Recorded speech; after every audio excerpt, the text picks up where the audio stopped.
Təsəvvür edin ki, poçt qutunuzda belə deyək, rəqəmsal bir fidyə məktubu tapmısınız. Amma girov götürülən pul və ya hansısa əşya deyil.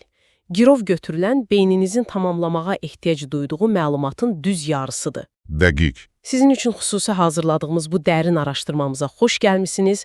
Bugün üzərində işləyəcəyimiz mənbə çox qısadır. Yəni, cəmi bircə cümlədə əslində. Bəli, bircə cümlə. Lakin o, diqqətinizi manipulyasiya etmək üçün o qədər mükəmməl dizayn edilib ki, cümlə belədir. Elvin Cəfərquliyev bu kluba keçir. Çox maraqlı və aqressiv bir başlıqdır. Yaxşı, gəlin bunu aydınlaşdıraq.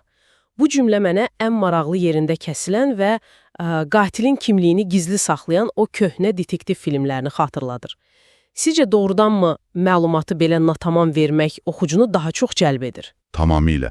Burada füsunkar olan tərəf, bilirsən nədir? Mənbədəki o keçir sözünün böyük hərflərlə yazılmasına diqqət et. Aha, sanki oxucuya qışqırır. Bəli, məsələdir. Bu xüsusi vurğudur. O, transferin artıq qəti və təxirə salınmaz bir hadisə kimi təqdim edildiyini göstərir. Bütün qətiyyət feilin üzərindədir. Amma hədəf yoxdur. Düzdür. Bu kluba ifadəsində qəsdən yaradılmış bir sirlilik var. Yəni, hərəkəti təsdiqləyirlər, amma yekun məkanı məşğul saxlayaraq böyük bir sir yaradırlar. Bax, burada məsələ həqiqətən maraqlı hal alır.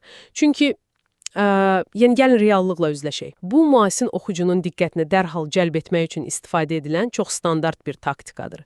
Biz hamımız bunu bilirik. Elədir. Hər kəs fərqindədir. Bəs onda niyə işə yarayır? Sizcə məlumatın məhz o klubun adı çəkilmədən verilməsi əsl faktın özündən, yəni transferdən daha çox müzakirəyə səbəb olurmu? Təbii ki. Əgər biz bunu daha böyük mənzərə ilə əlaqələndirsək, bu qısa cümlə müasir informasiya axınında xəbərlərin necə dizayn edildiyini tam çılpaqlığı ilə nümayiş etdirir. Yəni məqsəd məlumat vermək deyil. Xeyr. Əsas hədəf oxucuya bütün məlumatı birdən vermək deyil, sizi sual içində buraxaraq axtarışa sövq etməkdir. Sizin idman azərkeşi olduğunuzu təsəvvür edək. O hara sualı sadəcə kiçik bir detal deyil də, bu bir aidiyyət məsələsidir. Aha, yəni rəqib komandaya mı getdi, yoxsa bizim komandaya mı? Dəqiq.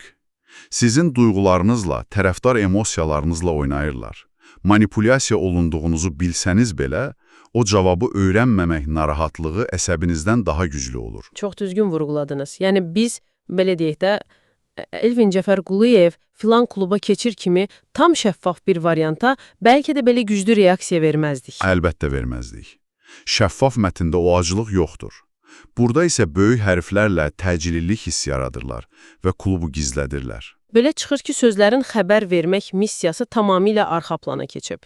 Əvəzində oxucunu hərəkətə gətirmək funksiyası önə çıxıb. Bəli. İdarə edən məlumatın özü deyil, məlumatdan kəsilmiş o kiçik parçanın yaratdığı sualdır. Yaxşı, bəs bütün bunlar nə deməkdir? Qısa bir xülasə edək. Bizim əlimizdə dəqiq bir ad var, Elvin Cəfərquliyev. Aha, və böyük hərflərlə vurğulanmış dəqiq bir hadisə var, yəni transfer. Amma hara sualı? Bəli, hara sualı tamamilə açıqdır. Bunun dinləyicilərimiz üçün əsas əhəmiyyəti ondadır ki, informasiyanı qəbul edərkən nəyin deyildiyi qədər, nəyin bilərəkdən buraxıldığına da mütləq diqqət yetirsinlər. Düzdür. Tənqidi düşüncəni oyaq saxlamaq lazımdır. Tamamilə. Bu yanaşma sizi hər zaman ehtiyatlı olmağa öyrədir. İndi isə yekun olaraq bunu düşünün. Bir idmançının o sir olaraq saxlanılan yeni klubu, təkcə onun geyindiyi formanı yox, bütün karyerasının gələcək inkişafını və qoyacağı mirasını necə kökündən dəyişə bilər? Çox dərin məsələdir. Elədir. Gələcək xəbərləri axtararkən bu sualı ağlınızda saxlayın. Kim bilir, bəlkə də ən böyük həqiqətlər elə o deyilməyən, boş buraxılan sözlərin içində gizlənib. Bizdən bugünlük bu qədər.